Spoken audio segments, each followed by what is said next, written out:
L'Argentière, un soir de décembre. Je rentre dans la ville des seigneurs des mines par la porte des Récollets.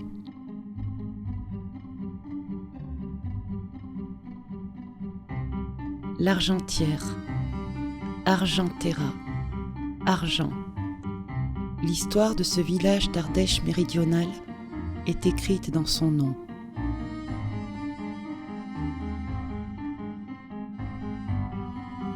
L'Argentière. Je me souviens qu'étant enfant, ma grand-mère me parlait souvent de la mine de l'Argentière et de cette fête de la Sainte-Barbe qui animait la ville une fois par an.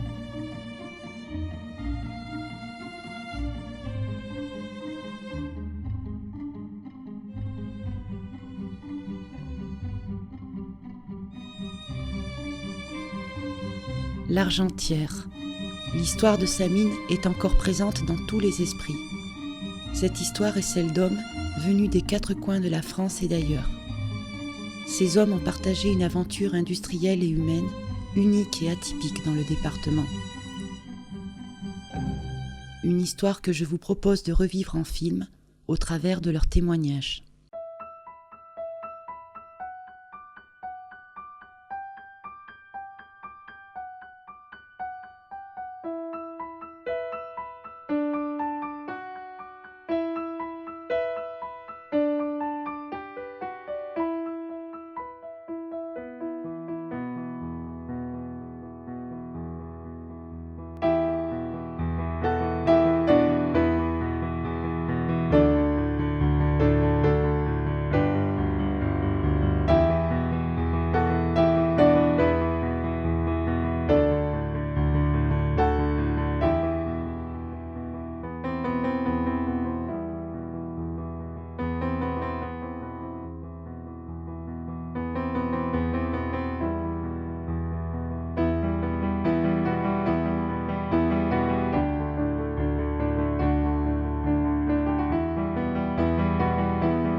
Ce qu'on a fait, personne ne pourra le faire.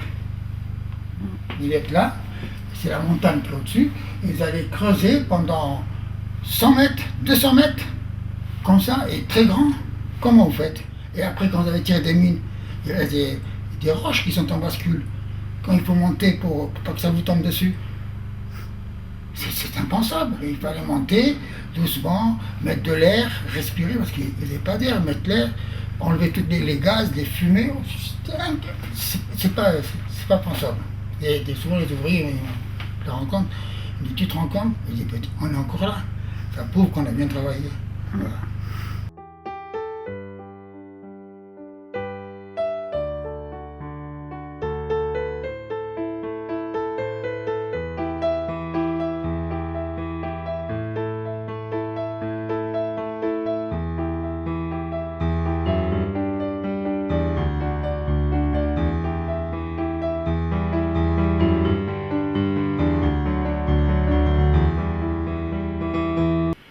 Le gars savait où la cage était grâce à cette petite aiguille. Ça, c'était très important. Voilà, extraction manu, extraction auto. Il y avait quand il descendait du matériel et quand il descendait le personnel. Si vous voulez, par exemple, s'arrêter à la recette 90, il le programmait ici. Maintenant, ce serait 3 boutons. Là, c'est des grosses manettes. Et il y avait une zone de ralentissement. S'il ne respectait pas cette zone de ralentissement, avant d'arriver au 90, la machine s'arrêtait. C'était sécurisé à fond. Et tous les lundis, on allait faire l'essai de la bourse, c'est-à-dire que le gars, il n'appuyait pas sur la pédale quand il fallait. Pouf, on regardait si ça... Le frein tombait. Si le frein tombait, et si ça ne dépassait pas une certaine vitesse, et tout le bordel. Tout le machin.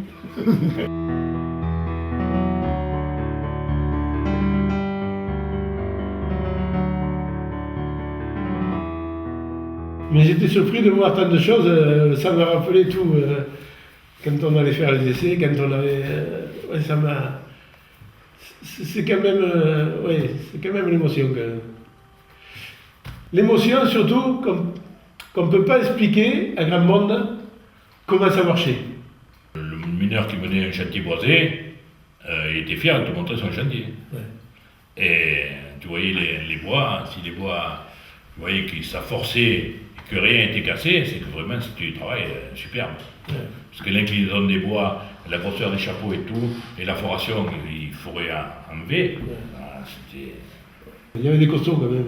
La pénibilité du travail crée une solidarité entre mineurs que tu ne trouves pas dans une autre coopération. On avait des coups de gueule, on avait beaucoup de coups de gueule, mais les choses se faisaient et ça marchait comme ça. On a de bons souvenirs, oui. Ouais. Ah oui. La veille de Sainte-Barbe, on faisait tout le temps un repas au fond, les mineurs. On travaillait, il y avait l'entente avec la maîtrise quand même, on travaillait 3 heures et demie, après on mangeait, on buvait. Et en général, on sortait pratiquement tous sous. Pratiquement tous sous. C'est dommage qu'à l'époque, on n'ait pas eu des appareils photo, parce qu'il y en avait, il fallait les porter pour les sortir. Oh. Alors ça, c'était... La Sainte-Barbe, c'était sacré, quoi. Ouais. Sacré. Et j'ai tout ça. Voilà. Tout ça est plein d'eau. Maintenant, il y a plein d'eau. Et c'est pas prêt à se rouvrir.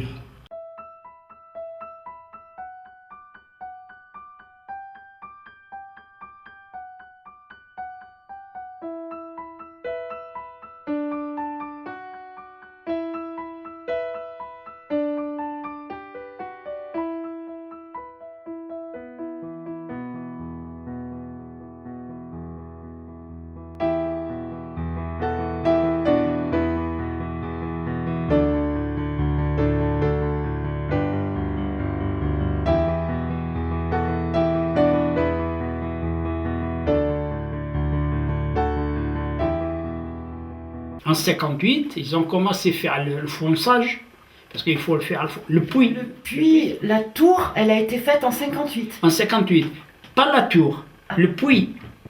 Parce qu'il y a 250 mètres, je crois, de puits. Il faut descendre au fond de la terre. D'accord. À Montrodon, chasser, ça a été après.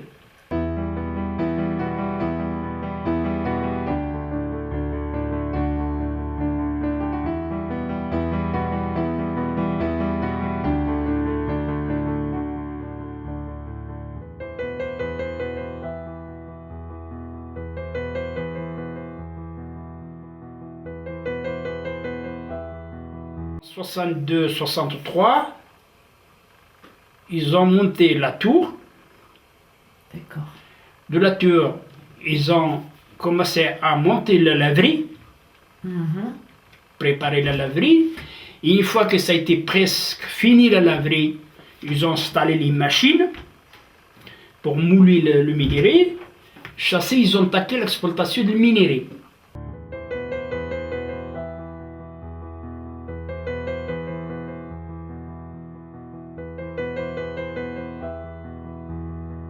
La mine, on arrive vers 64.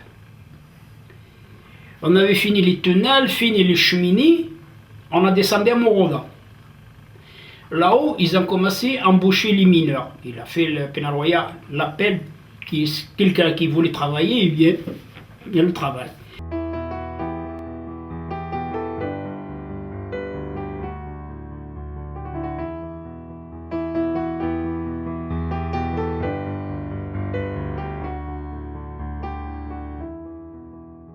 Quand on avait arrivé dans le minerai, ils ont commencé à exploiter le minerai. Chaque tunnel, il y a un panneau. Panneau Bill, panneau d'île, panneau de la gare, panneau de Volpierre, et ainsi de suite. Et suivez la flèche, parce que si tu ne suis pas la flèche, tu te disperses dedans, tu restes là. Eh oui. Alors c'est pour ça que je te dis, la mine, c'est comme à Paris. Si vous avez vu les rues de Paris, les maisons, tout ça, c'est comme ça.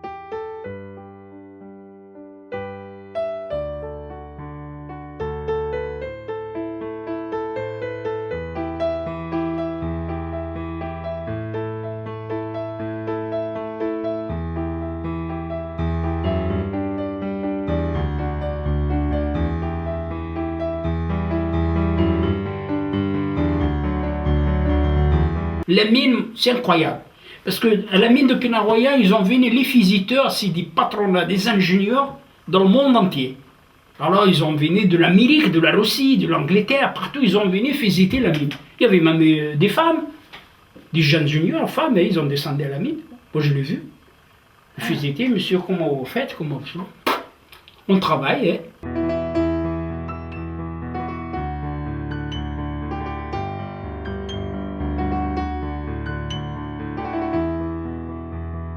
À la mine, chaque personne il a son métier. Et chaque personne il suit son métier jusqu'à la fin. Quand le monsieur il va à la retraite, il va embaucher quelqu'un à sa place. Mécanicien, électricien, pilote, conducteur, ingénieur. Parce qu'il y en a des jeunes juniors qui ont passé. Dans le travail, si on ne fait pas attention, si mettons, on n'ouvre pas les yeux, il y a le danger partout. Les surprises, on a toujours de surprises. Vous savez, le rocher, il ne parle pas. Mais quelqu'un en ancien, rocher, il parle, mais tu l'attends. Tu l'attends qu'il parle, rocher. Quand tu passes ou tu rentres dans une galerie, tu l'attends qu'il parle. Le rocher, il craque, il pousse. Il donne des signes. Il fait tomber des petites poussières. Il fait tomber des petites cailloux. Alors, quelqu'un qui a des oreilles et des yeux, il attend, c'est bloqué, il parle, il dit attention, j'arrive.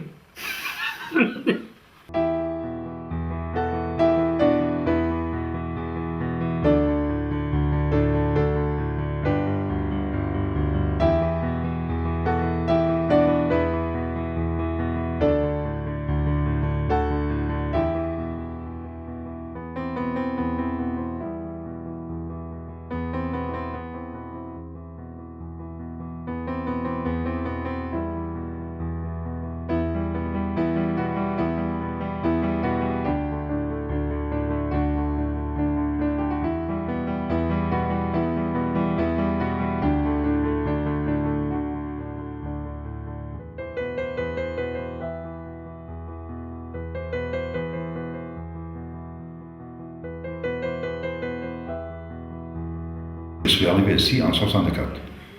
En 64 au mois de septembre. Sur le numéro d'inscription d'embauché, j'étais 1268. Je me rappelle toute ma vie. Le premier jour que je descends au fond de la mine, je dis au chef que j'avais là, c'était Henri à l'époque, le chef mineur, je dis vous m'énervez, je dis c'est pas une mine, c'est un trou de renard, je dis moi j'ai jamais vu quelque chose comme ça. Je dis je m'en vais, j'ai pris mon cabas, on appelle le casse-croûte, elle me dit non, restez, restez. Je dis bon d'accord, je vais rester. C'était un travail de bagnard, c'était un travail de bagnard. On n'avait rien, on n'avait pas de tenue pour se protéger contre la pluie. Et au fur et à mesure qu'on avance avec des galeries, l'eau derrière, il n'y en avait pas, elle nous suivait partout. Les conditions étaient terribles. Hein. Ouais. Il n'y avait pas de protection pour le. Il n'y avait rien. Là, il n'y avait pas d'aérage, il n'y avait pas de protection au niveau de la poussière. Rien. Il n'y avait rien, c'était dur. Hein. Il fallait travailler pour gagner sa vie parce qu'à l'époque, on était tous payés à la tâche. C'était le maître de forage, il était payé, le type faisait tant de mètres de forage dans la journée, il ne pouvait pas gagner sa vie. Il fallait arriver au moins à 90, 120 mètres de forage. Les luttes ont permis d'améliorer un petit peu les conditions de travail, les salaires aussi. Oui, c'était dur. Oui, c'était. Il a fallu se battre. Hein.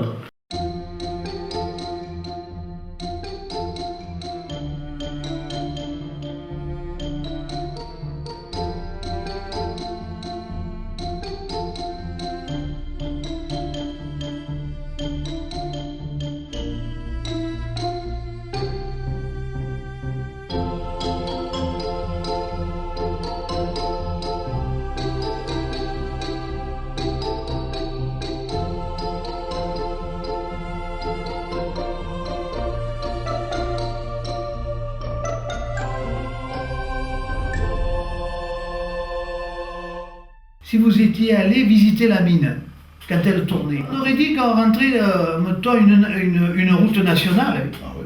Alors aussi haut que le hangar là. Oh, il y a des endroits, oui. Eh oui. Alors vous arrivez là, vous dites, mais où on est, c'est pas possible. Alors on avançait, hop, à droite il y avait un gars avec il était un collègue, il travaille là. Et ça te surprend quand tu es. Mais tu es tout bleu. Ah mais on est retourné.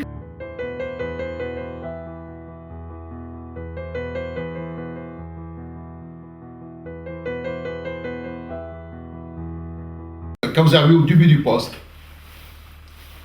en arrivant, la première des choses qu'il faut faire, il faut prendre les pinces et sonder les plafonds. S'il y a de la poussière, vous arrosez le chantier, vous rentrez votre matériel, les marteaux, on branche et on commence la foration. Fini la foration, on sort le matériel le plus loin possible qu'il ne sera pas touché par les éclats du tir. On souffle les mines parce qu'il y a une forêt à l'eau. Les mines un peu légèrement en pente, il reste plein d'eau. On prend une soufflette, on branche sur l'air, on souffle les mines, on met les amorces, les zéros, les 1, chaque amorce a son trou parce qu'on part du 0, on finit au 9 ici à l'Argentière. Hein. Tout à fait.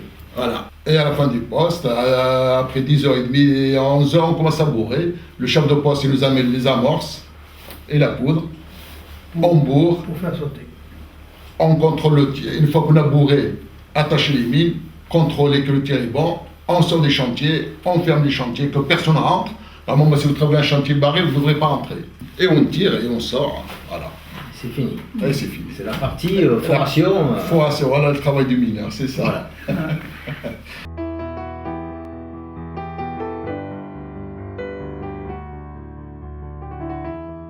Où le travail était le plus critique, ça, et où les conditions étaient les plus pénibles, c'était le fond, parce qu'après au jour, c'est différent. Mais moi, dans l'ensemble, moi je pars de l'ensemble de la mine, et j'ai travaillé un peu partout, bon, j'ai fini de travailler, mais je n'ai jamais retrouvé cette solidarité qu'il y avait ici pendant le fonctionnement. Voilà, exactement, c'est ça, la solidarité du mineur, c'est ça. Voilà. Un mineur, il n'est pas noir, il n'est pas jaune, il n'est pas blanc, il n'est pas... Non. C'est ça la solidarité, ça. Tout à fait. Une fois qu'il met le casque et l'habit du mineur, ils sont tous copains, ils sont tous prêts. Voilà. Voilà.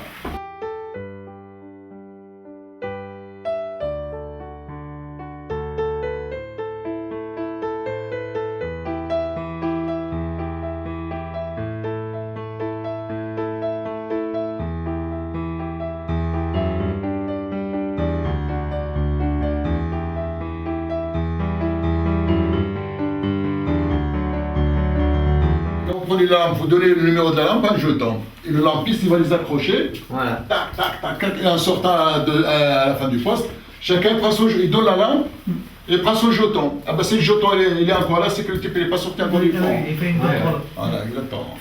Moi j'avais le 85. Je pense qu'ils doivent se rappeler toute leur vie. Ah oui, 85, oui. Ouais. C'était une très belle mine parce que c'était pas fait n'importe comment et avec des gars qui savaient travailler. Quoi. Parce que c'était pas. À chaque fois qu'on descend au fond, c'est pas sûr qu'on sort vivant, mais si vous rentrez à la mine et vous prenez la maladie de mineur, vous sortez pas jusqu'à la retraite ou vous sortez mort. Vous prenez la maladie de mineur, vous sortez plus de la mine. C'est fini. C'est un virus.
عاود خدمت مع التازي الله يرحمه كنت مع التازي خدمت مع ابن الزاير الله يرحمه. Il est en train de se remémorer toutes les personnes avec qui il a partagé des moments de travail dans la mine. Même si Mouloud. C'est capitaine.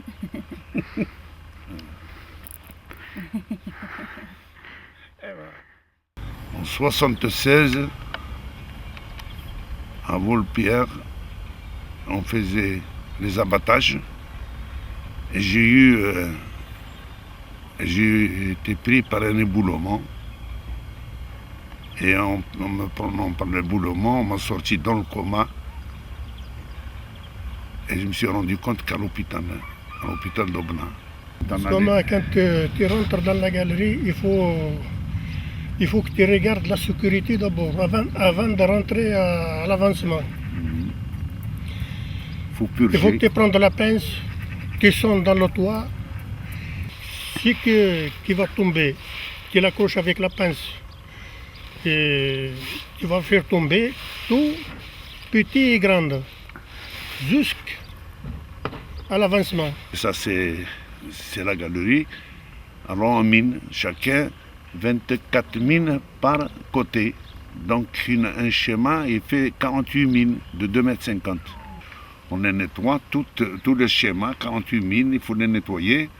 Une fois qu'ils sont bien nettoyés, on prend la poudre et les amorces. On met une amorce dans la poudre. On fait une ligature et on la pousse avec un bouloir. Lentement, pas fort parce que ça risque de... On la pousse avec le bouloir jusqu'au fond. Et après, on met une machine qu'on appelle ça, une couscoussière, on appelle ça. On met un sac de couscous de 20 kg, combien dedans? Un sac de nitraque. Nous, on appelle couscous. Voilà. Ouais. C'est léger, couscous, c'est léger. Et on lâche l'air comprimé et un tuyau de 2 mètres ou 2,50 m, ce qu'on appelle un tuyau inflexible. Ouais. Petit flexible. Et ça jette avec l'air, ça jette la nitraque jusqu'au trou. Et nous, à mesure qu'on fait lâcher, on retire doucement net jusqu'au bout, on voit, c'est bourré. Et ainsi de suite, un autre. C'est malgré que je ne t'entends pas bien, autrement je commencerai à parler depuis le commencement de la mine jusqu'à la fin. Et bien ça ne se finirait pas.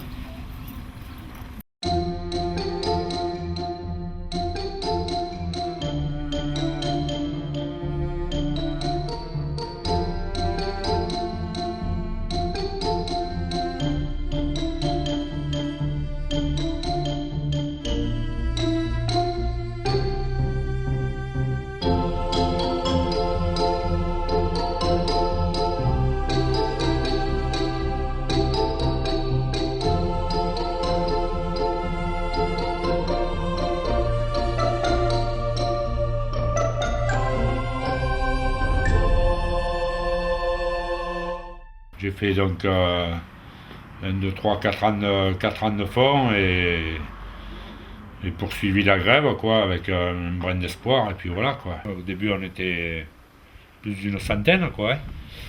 On était à peu près 80% de grévistes largement. De toute façon quasiment tous les mineurs du fond étaient en grève. Tous ceux qui étaient au fond étaient en grève déjà. Et puis petit à petit bon ça a commencé à durer, les négociations étaient difficiles au début, et puis bon, on s'est rendu compte qu'ils ne voulaient rien lâcher, quoi. Mais tous les mineurs aujourd'hui qui sont, disons, s'ils étaient valides, si on leur proposait de retourner à la mine, je pense qu'ils n'hésiteraient pas une minute, quoi. Rien que déjà pour l'ambiance, puis bon, parce que c'était quand même un métier passionnant, et puis c'était le métier de mineur. À l'époque, on disait femme de mineur, femme de seigneur. C'était un métier qui, à l'époque, nourrissait bien son âme, quoi.